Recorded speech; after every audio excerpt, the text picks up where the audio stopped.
अभी जो next point है हमारा वो है केपलर्स लॉ।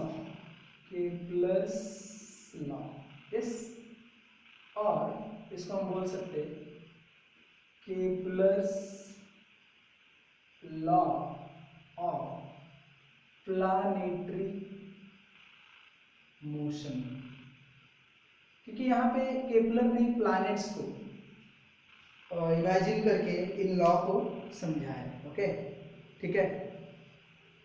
तो अभी यहाँ पे एक डायग्राम्स के ऊपर से ही तीनों है, तो जस्ट इस तरीके से हम लोग क्या कर लेते हैं, सन है, यस, ओके, हम वही एग्जांपल लेते हैं, सन और अर्थ का, यहाँ पे अपना अर्थ है,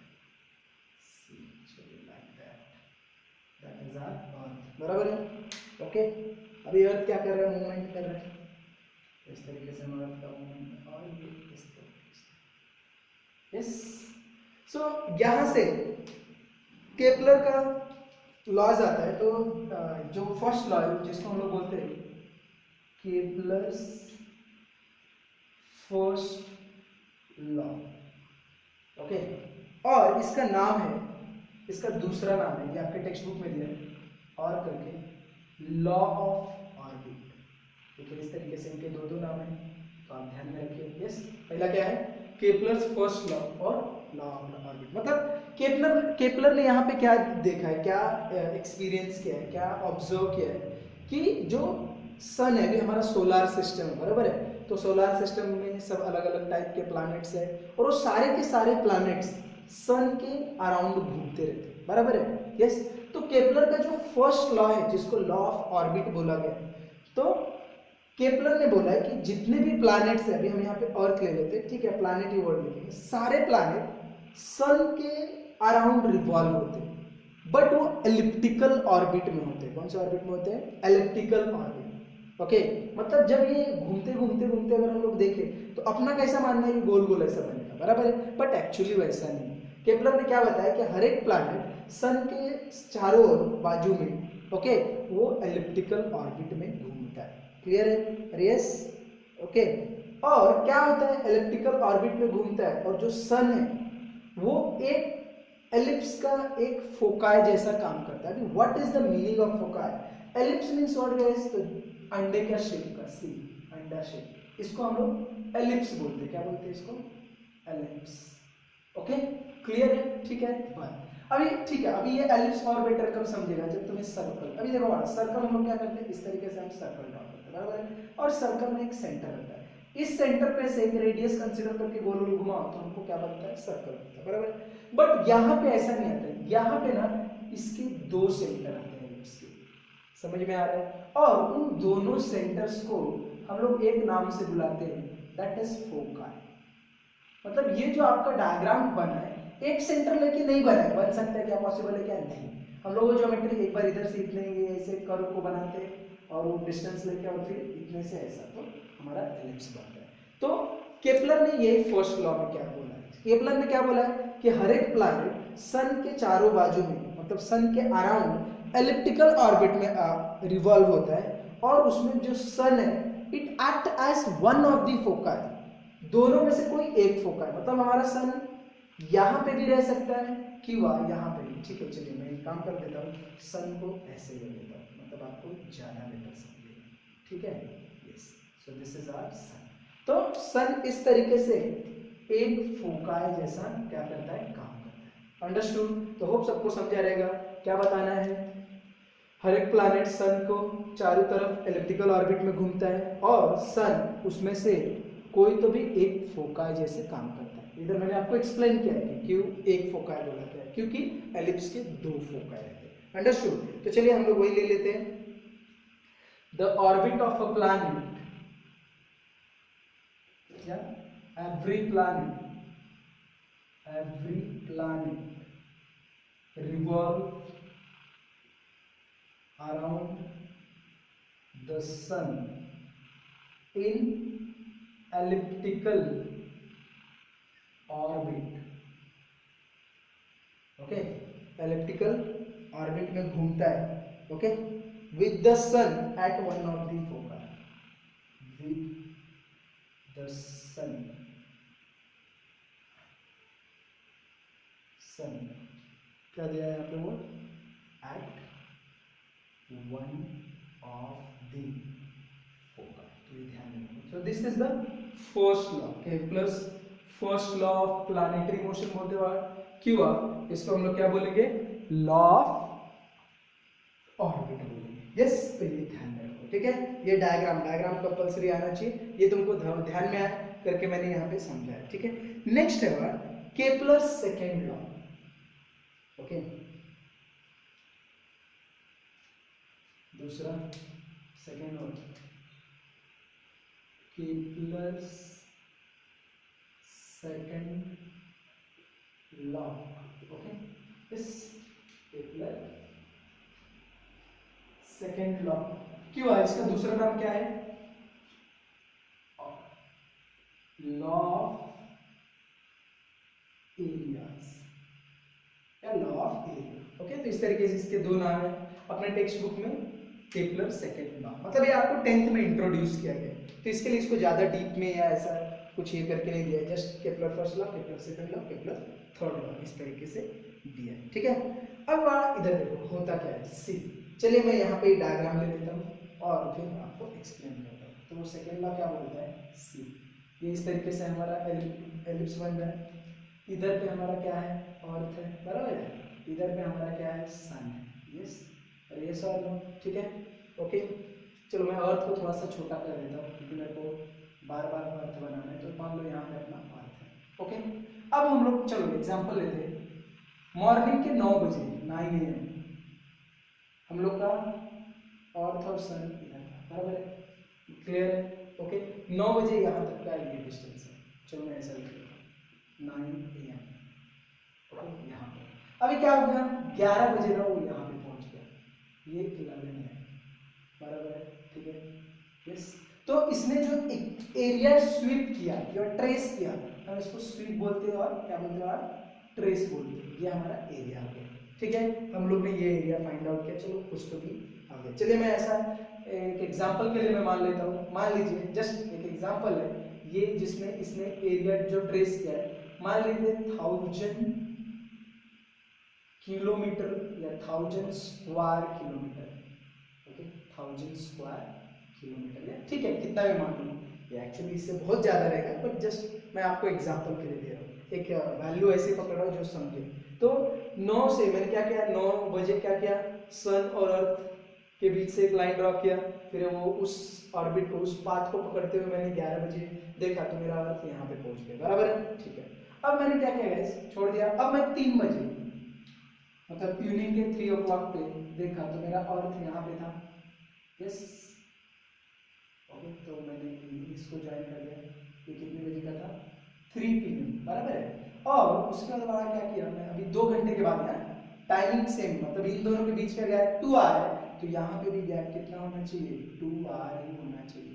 ये 5 बजे मैंने देखा, ये यहाँ पे पहुंच गया, ठीक है। यस, देखो, सो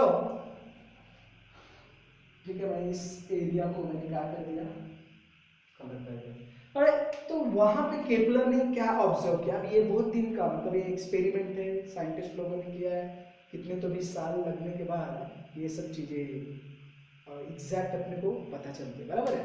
तो क्या देखा गया, अभी आपने से पूछा गया है तो क्या बोलेंगे हम लोग, हाँ ये और ये एरिया क्या है, ये भी ज्यादा एरिया है, बराबर है, अरे यस और नो। बट वहां पे क्या किया, जब केपलर ने चेक किया डिफरेंट ऑब्जर्वेशंस लेकर, डिफरेंट एक्सपेरिमेंट परफॉर्म करके, तो जितना एरिया इधर 2 घंटे में ट्रेस होता है, जितना एरिया ये बनाता है, सेम एरिया यहाँ पे भी बनता है, समझ में आया। तो इसका दूसरा लॉ ऑफ एरियाज या लॉ ऑफ इक्वल एरियाज बोलोगे तो भी चलेगा, इक्वल एरियाज, समझ में आया। तो आप कोई भी 2-2 घंटे के गैप का कितना भी एरिया ले लो ना, वो सारे एरियाज इक्वल आएंगे, और इसी को हम लोग बोलते हैं केपलर सेकंड लॉ कि law of equal areas. Understood, तो ये पता है, अंडरस्टूड। तो केपलर ने क्या बोला है, the line joining the planet and sun, see the line joining the planet, see this is what, planet, चलिए मैं यहाँ पे दिखा देता हूँ, ये क्या है, प्लैनेट है, और ये क्या है अपना सन है, understood. The line joining the planet and sun sweeps equal area in equal interval of time, मतलब ये जो एरिया है और ये एरिया दोनों इक्वल होंगे। कब? जब इनका टाइम स्वीप करने का, फॉर्म करने का, क्रिएट करने का 2 आवर है और इसका भी 2 आवर होगा तो। समझ में आ रहा है? अरे क्लियर है?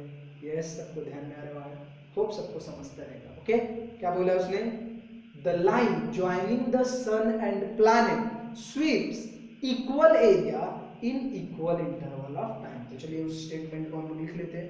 सो क्या लिखेंगे? द लाइन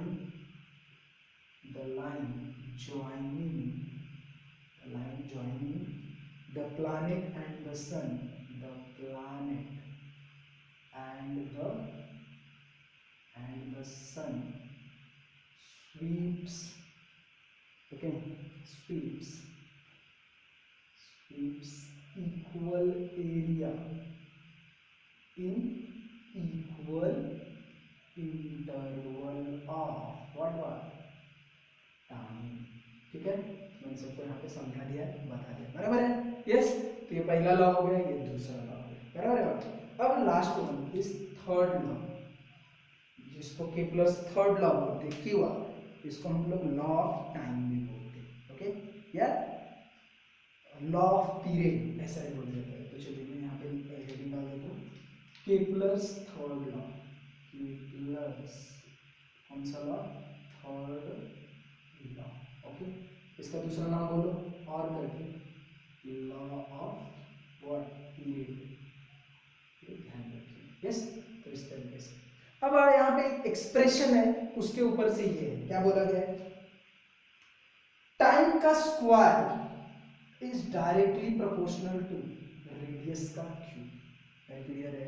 यस, मतलब केपलर क्या बोलता है कि द स्क्वायर ऑफ टाइम, मतलब कौन सा स्क्वायर ऑफ टाइम?